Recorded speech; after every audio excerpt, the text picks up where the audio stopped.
I like the diversity here. I've never seen so many new fruits as I saw over the last 2 days. So, yeah.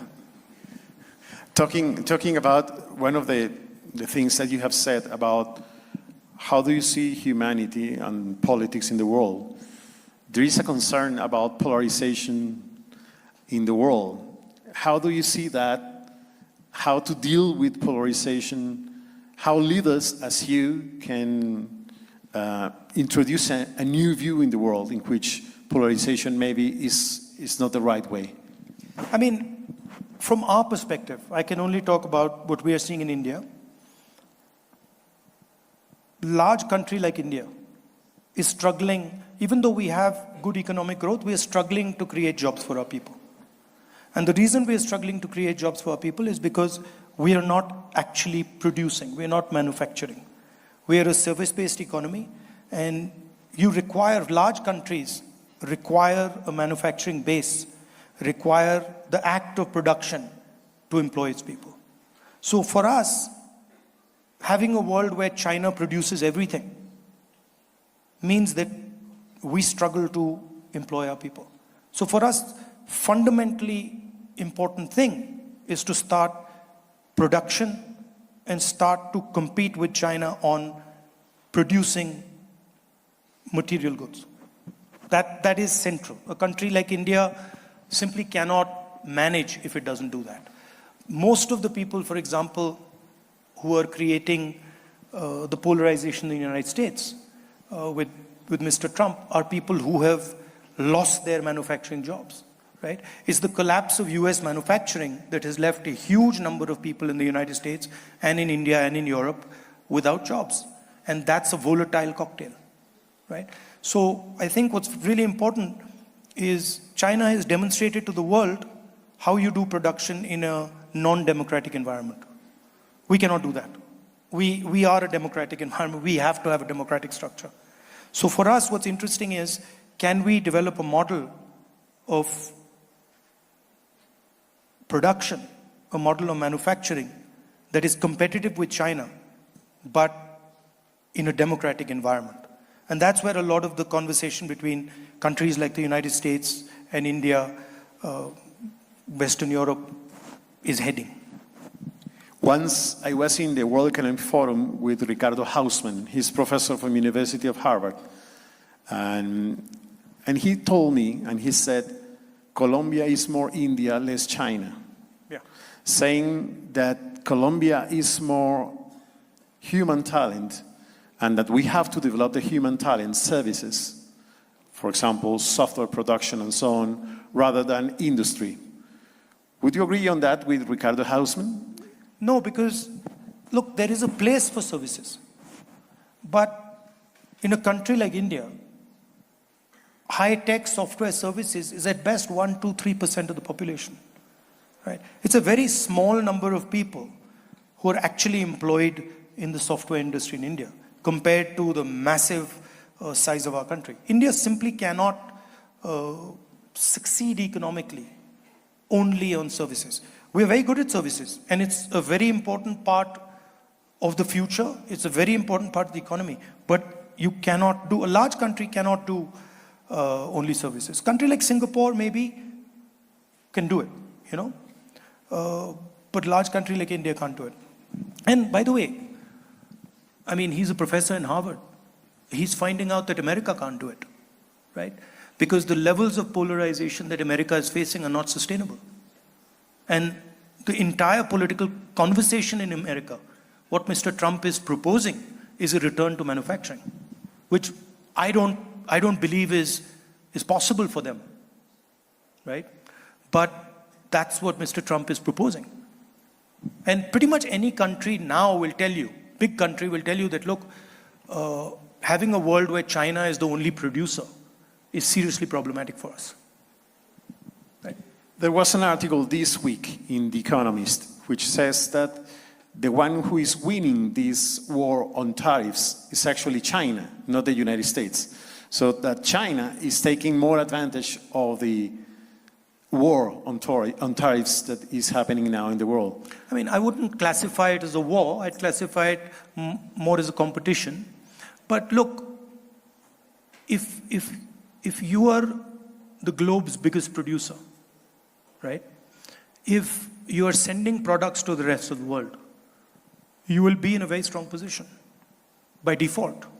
I mean, when the United States was the biggest producer in the world, they had a very strong position, right? So having this network of production, because in the 21st century, it's not just factories, right? Factories were silos, concrete silos. This is a completely different concept. This is a connected production network. And it's not just in China.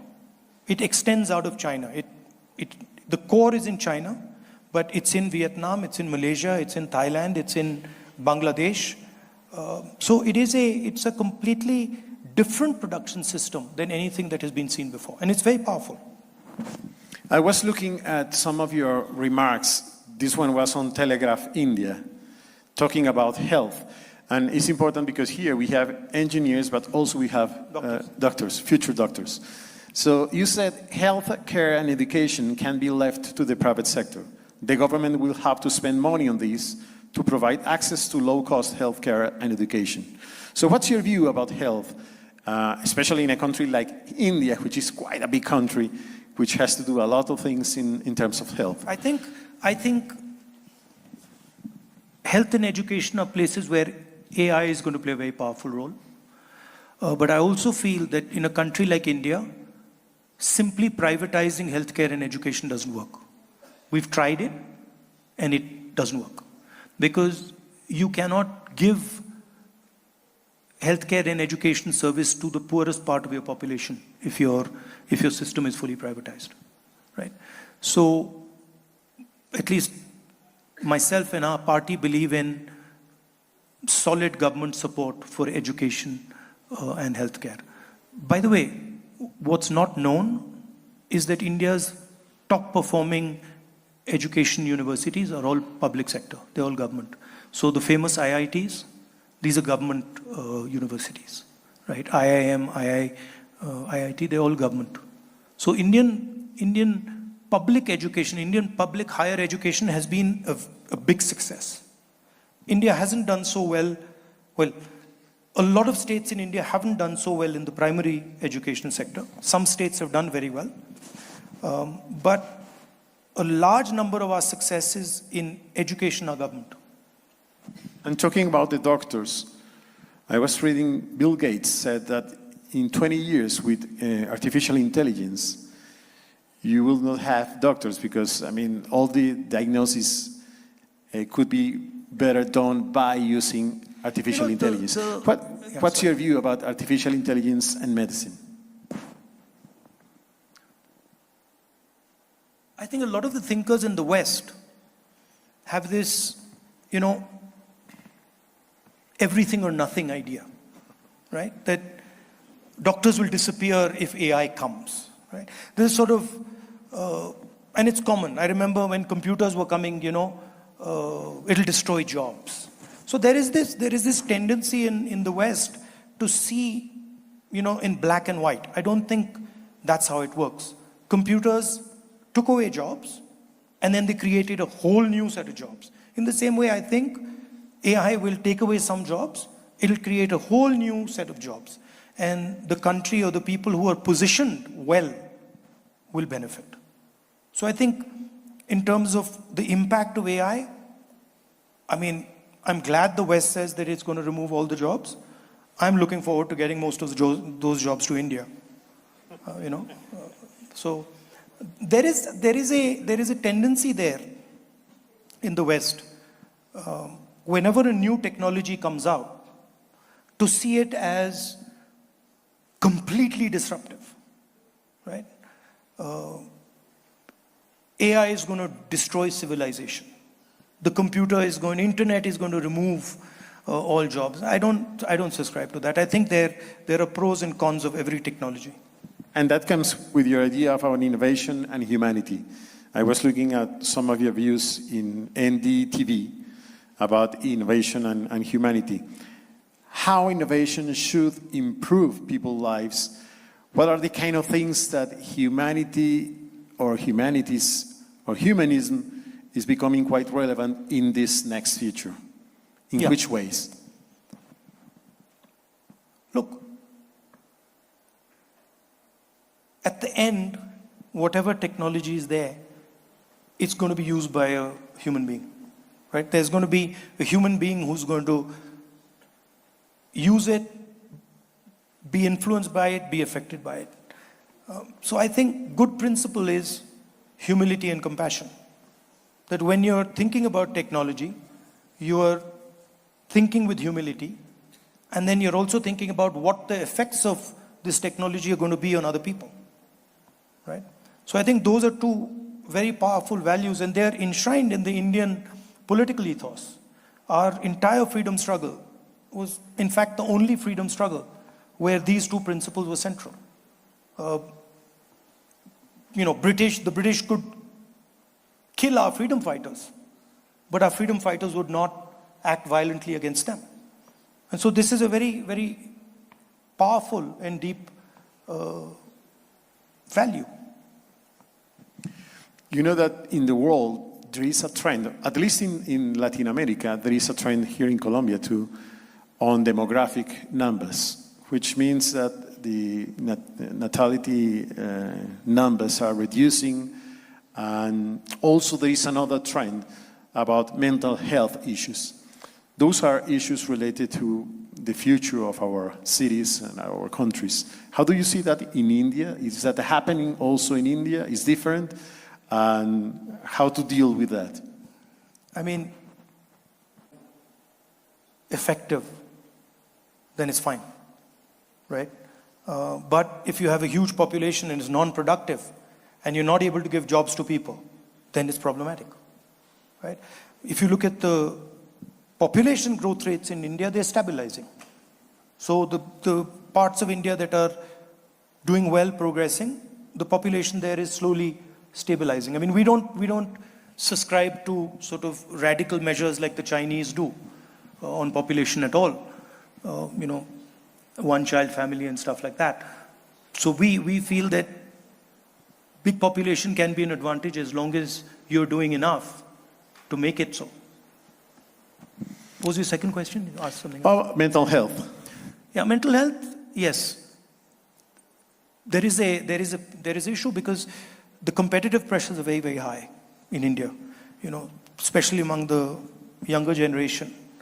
Limited opportunities, massive numbers of people, very difficult exams, difficult schools. So there are mental health issues across the board. There is a traditional system in India of managing some of those issues that is quite effective. I mean,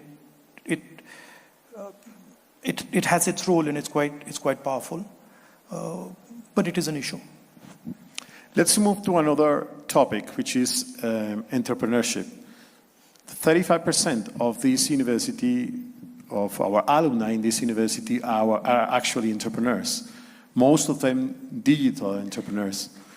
And you said something in Indian Express, something about entrepreneurship in India. You said that businesses have been decimated and India is unable to generate jobs for youth.